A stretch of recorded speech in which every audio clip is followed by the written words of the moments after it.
नमस्कार, India news 53 के तमाम दर्शकों का स्वागत है और आपके साथ में हूं फारूक।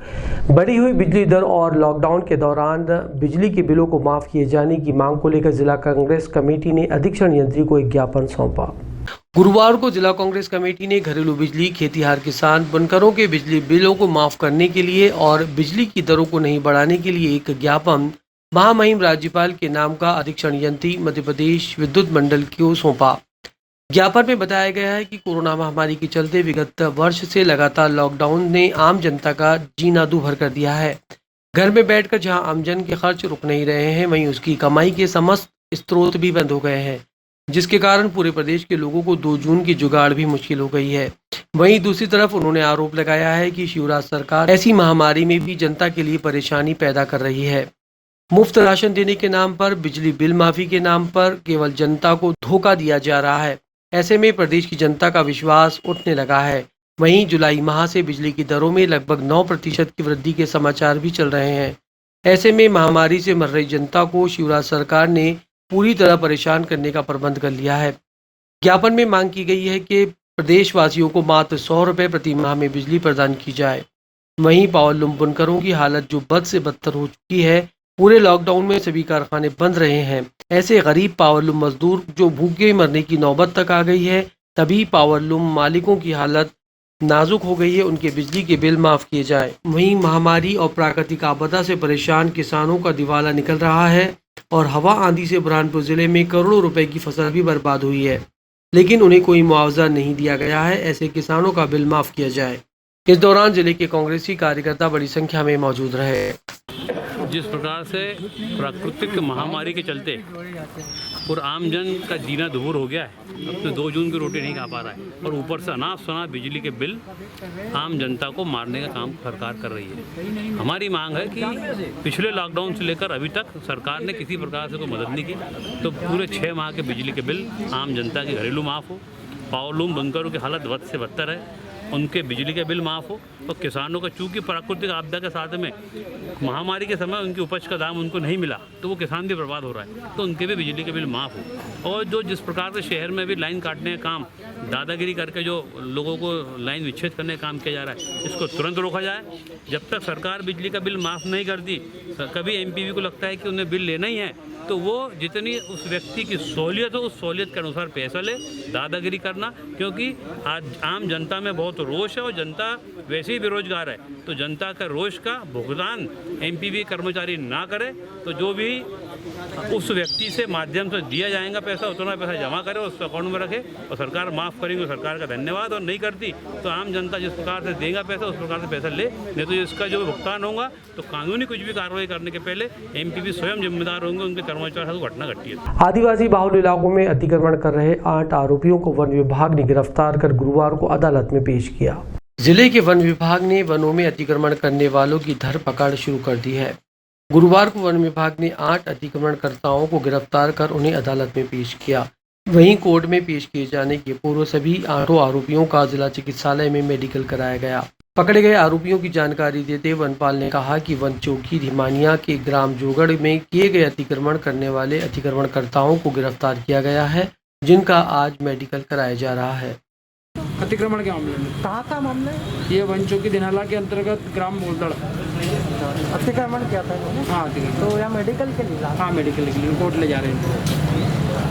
अमेरिकन इंडिया फाउंडेशन संस्था द्वारा जिले को 26 ऑक्सीजन कंसंट्रेटर भेजे गए हैं, जो गुरुवार को जिला अस्पताल में एक्सप्रेस वे के कोरियर के माध्यम से पहुंचे हैं। बुधवार को बुरहानपुर के जिला हॉस्पिटल में 26 ऑक्सीजन कंसंट्रेटर मुंबई की संस्था अमेरिकन इंडिया फाउंडेशन ने बुरहानपुर जिले की जनता को सौगात दी है। कोरोना काल में हो रही परेशानी को देखते हुए 30 ऑक्सीजन कंसंट्रेटर भेंट किए जाना है, जिसकी पहली खेप में आज बुरहानपुर में 26 ऑक्सीजन कंसंट्रेटर, जिनकी क्षमता प्रति मिनट 5 लीटर और प्रति मिनट 10 लीटर है, जो सीएमएचओ डॉक्टर गर्ग को सौंपे गए हैं।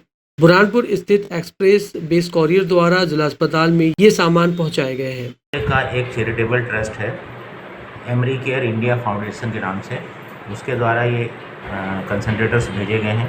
आज की तारीख में हमको 26 कंसंट्रेटर मिले हैं, जिसमें से 20 10 लीटर पर मिनट ऑक्सीजन देने वाले हैं और 6 जो हैं वो 5 लीटर ऑक्सीजन पर मिनट के हिसाब से देंगे। उन्होंने 4 और कंसंट्रेटर भेजने के लिए कहा है। इस तरह कुल मिलाकर 30 कंसंट्रेटर पब्लिक के लिए या मरीजों के लिए डोनेशन में दिए गए। मैं उनका धन्यवाद करता हूँ। गुरुवार को शहर में दोपहर के बाद रुक रुक कर बरसात का दौर चलता रहा। शहर के एक हिस्से में जहां बरसात हुई वहीं दूसरे कई इलाकों में इस दौरान सूखा दिखाई दिया। बुरहानपुर शहर में विगत 2 दिनों से रुक रुक कर बारिश का दौर जारी है। जहां बुधवार को दिन भर बारिश का दौर चला, वहीं रुक रुक कर बारिश ने कभी रौद्र रूप दिखाया तो कभी हल्की फुहार में बदल गई। दिन भर बारिश के कारण मौसम में ठंडक रही। इसी तरह गुरुवार को भी दोपहर से बारिश का दौर शुरू हुआ। शहर में कई जगह रुक रुक कर बारिश हुई तो कई जगह बारिश नहीं हुई। लोगों को कुदरत का यह करिश्मा भी देखने को मिला। जब शनिवारा में बरसात हो रही थी तो लालबाग क्षेत्र में बरसात का नामो निशान नहीं था। जब लालबाग क्षेत्र, मोहम्मदपुरा क्षेत्र में बरसात हुई तो शनिवारा क्षेत्र में बरसात नहीं हुई। लोगों ने बारिश का लुत्फ उठाया और मौसम में ठंडक हो गई। गुरुवार को शहर की महिलाओं ने अपने पति की लंबी उम्र की कामना के लिए वट सावित्री पूजा करते हुए वृक्ष पर डोरे बांधे। पति की लंबी उम्र की कामना के लिए सुबह से ही हर वट वृक्ष के पास सैकड़ों संख्या में महिलाएं 16 श्रृंगार के साथ पहुंची। हाथों में डोरी लिए अपने पति की सुरक्षा के लिए सूत्र का धागा बांधा। महिलाएं अपने अपने क्षेत्र में बड़ के पेड़ के पास पूजा अर्चना करती हुई दिखाई दी। महिलाओं ने कहा कि हर वर्ष वट सावित्री की पूजा श्रद्धा भाव से महिलाओं द्वारा की जाती है। महिलाएं सुबह से ही सज धज कर मन्नत मुराद लिए बड़ी संख्या में वट सावित्री की पूजा करने के लिए घरों से निकल पड़ती हैं। दिन भर शहर में सड़क चौराहों पर महिलाएं वट सावित्री की पूजा करती हुई दिखाई दी। महिलाओं ने कहा कि वट सावित्री की पूजा हम अपने पति की लंबी उम्र के लिए करते हैं। आप लोग किस लिए मनाते हैं? ये वट सावित्री पूर्णिमा है। ये पति की लंबी उम्र के लिए उपास किया जाता है। क्या क्या होता है इसमें? इसमें आम की मतलब बड़ की पूजा करते हैं, आम से गोदी भरते हैं, 7 फेरे लगाते हैं, धागा लेके 7 फेरे लगाते, घूमते कच्चा धागे से। कच्चे धागे से मजबूत धागे की शुरुआत डोर बनाते हैं। हाँ, लंबी उम्र के लिए धागा, पति की लंबी उम्र के लिए धागा नहीं टूटना चाहिए। क्या नाम आपका? प्रभा जायसवाल। पूर्व केंद्रीय मंत्री एवं पूर्व पीसीसी अध्यक्ष अरुण यादव खंडवा जिले के मोदी इलाके में कार्यकर्ताओं के यहां सांत्वना देने पहुंचे। इस दौरान उन्होंने मीडिया से चर्चा करते हुए उपचुनाव को लेकर अपनी बात कही। खंडवा लोकसभा क्षेत्र के मुंदी में आज पूर्व केंद्रीय मंत्री अरुण यादव ने कोरोना काल में जो कांग्रेसी कार्यकर्ता दिवंगत हुए उनके परिवार से मिलकर उन्हें सहानुभूति दी। वहीं मीडिया से बातचीत में उन्होंने ज्योतिरादित्य सिंधिया पर जमकर निशाना साधा। यादव ने कहा कि झांसी की रानी जिन्होंने अपने प्राण का बलिदान और आहुति दी और अंग्रेजों से संघर्ष किया, अगर ग्वालियर का नाम उनके नाम से होता तो उनका स्वागत है। उन्होंने कहा कि सिंधिया घराने का इतिहास सब जानते हैं। जब देश आजाद हो रहा था, हमारे पुरखे अंग्रेजों से लड़ाई लड़ रहे थे, तब यही सिंधिया खानदान अंग्रेजों की गुलामी करने में लगा था। हम सब ने देखा है कि किस तरह छल कपट करके इन्होंने मध्य प्रदेश की सत्ता हासिल की। वहीं उपचुनाव की तैयारी को लेकर उन्होंने कहा कि जैसा पार्टी का निर्देश हो उस पर काम करेंगे। अगर पार्टी मौका देगी तो दमदारी से उपचुनाव भी लड़ेंगे। इंडिया न्यूज़ 53 के लिए मनीष गुप्ता की रिपोर्ट। कांग्रेस तो इस देश को बनाने वाली पार्टी है और कांग्रेस का इतिहास कोई आज का इतिहास नहीं है। सिंधिया घराने का इतिहास पूरा देश जानता है। जब देश आज़ाद हो रहा था तो हमारे पुरखे अंग्रेजों से संघर्ष कर रहे थे, लड़ाई लड़ रहे थे। तब यही सिंधिया खानदान अंग्रेजों की गुलामी करने का काम कर रहे थे। अब और आज जो परिस्थिति देश प्रदेश की बनी, एक निर्वाचित सरकार जो हमने बनाई थी, उसके साथ जो कच्छ सिंधिया और उनके लोगों ने किया वो सबके सामने है। जहाँ तक ग्वालियर का सवाल है, वो कब क्या होना है कि मुझे उसकी डिटेल नहीं पता है, लेकिन मैं इतना ज़रूर कहता हूँ सिंधिया खानदान का इतिहास सबके सामने बिल्कुल होना चाहिए। तो नहीं होना चाहिए। झांसी की रानी जिन्होंने अपने प्राणों की आहुति दी, अंग्रेजों से संघर्ष करते करते लड़ाई लड़ते रहते, अब उनके नाम से उसका नामकरण होता तो उसका स्वागत करते हैं। कोरोना काल में हमने अपने अनेक साथी कार्यकर्ताओं को खो दिया, तो अपनी संवेदना प्रकट करने का कार्यक्रम हमने बनाया पूरे लोकसभा क्षेत्र में। उसी संदर्भ में आज मुंडी में हम लोग हैं और अन्य जगह भी जाएंगे।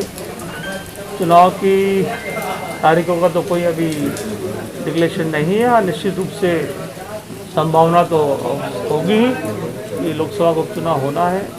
पार्टी जो उम्मीदवार तय करेगी वो हमारा नेतृत्व करेंगे, वो हमारा उम्मीदवार होगा और हम कोशिश करेंगे कि हमारा उम्मीदवार लोकसभा से जीते और उससे हमारे अगले विधानसभा मुख्य चुनाव की तैयारी भी। आपका अनुभव काफ़ी अच्छा है खंडवा लोकसभा को लेकर। अगर पार्टी आपको भरोसा करती है तो तैयार है? जो पार्टी का निर्देश होगा मान्य होगा। प्रदेश सरकार द्वारा सरकारी नौकरियों के लिए आयोजित होने वाली परीक्षाएं समय पर नहीं कराए जाने से नाराज बेरोजगार संघ ने एक ज्ञापन दिया। मध्य प्रदेश बेरोजगार युवा संघ इकाई खंडवा द्वारा मुख्यमंत्री शिवराज सिंह चौहान के नाम ज्ञापन दिया गया। युवाओं ने मांग की है कि मध्य प्रदेश पुलिस भर्ती, संविदा शिक्षक वर्ग 1, 2, 3, फॉरेस्ट गार्ड, ITO पटवारी, आबकारी विभाग, एग्रीकल्चर विभाग तथा मध्य प्रदेश के सभी सरकारी विभागों में भर्ती प्रक्रिया जल्द से जल्द शुरू की जाए। चेतना बघेल ने कहा कि हमारी सरकार से मांग है कि मध्य प्रदेश पुलिस परीक्षा टाइम पर हो। जब सरकार चुनाव टाइम पर करवाती है तो परीक्षाएं क्यों नहीं? 3 से 4 वर्ष किसी भी परीक्षा की तैयारी कर रहे युवाओं के लिए सरकार सपने तो दिखाती है लेकिन नौकरी देने के नाम पर केवल गुमराह कर रही है। इससे पहले भी ज्ञापन दिया जा चुका है जिसमें हमारी मांग यही है कि सरकार जितनी भी परीक्षाएं हैं उन्हें आयोजित कर सरकारी पदों पर जो भर्तियां खाली हैं उन पदों पर भरा जाए। आज बेरोजगार युवा मानसिक रूप से प्रताड़ित हो रहा है। घर परिवार से डिप्रेशन से दूर होकर या तो घर छोड़कर भाग जाता है या आत्महत्या करने को मजबूर है। यही हमारी समस्या है जिसका समाधान चाहिए। समय रहते हम युवाओं को सरकारी नौकरी मिल सके। कार्यक्रम में बेरोजगार युवा संघ के सदस्य अनिल सांवले, चेतना बघेल, दीपक रंगीले, गौरव और सभी सदस्य शामिल हुए। इंडिया न्यूज़ 53 के लिए मनीष गुप्ता की रिपोर्ट। इंडिया न्यूज़ 53 के यूट्यूब चैनल से सतत खबरें प्राप्त करने के लिए हमारे चैनल को सब्सक्राइब करते हुए नोटिफिकेशन के आइकॉन को दबाएं। साथ ही हमारी हौसला अफजाई के लिए हमारे चैनल को लाइक करें और शेयर करें। धन्यवाद।